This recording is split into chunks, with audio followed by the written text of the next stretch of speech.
উপর জামাতে সালাত আদায় করা কি ভাই? বিধান কি? সুন্নতে মুআক্কাদা। জামাতে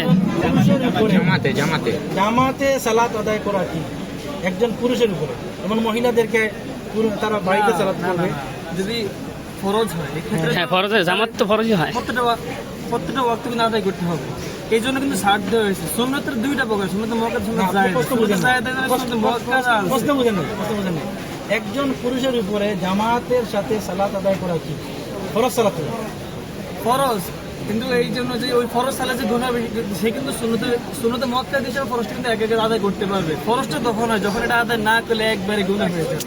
প্রশ্নটা আবার বুঝেন, আবার বুঝেন। এখনো একজন জামাত পড়ো না, দৌড় দিয়ে যাই জামাতে যাই খারাপ, ওইটা তো ফরজ। এইটাই থেকে সেই উত্তর দিবে না, সেই উত্তর দিবে না। ফরজ খালাস, এত শেষ। একজন পুরুষের উপরে এইটাই জিজ্ঞেস করছেন, জামাতে সালাত আদায় করা ফরজ, এটাই শেষ। করছেন এই জন্য এটা বোঝানো হচ্ছে। জামাত ছাড়া নামাজ হলে নামাজ হয় না। না, জামাতের সাথে পুরুষের আপনার শরীর ই থাকতে হবে, এক্সকিউজ থাকতে হবে।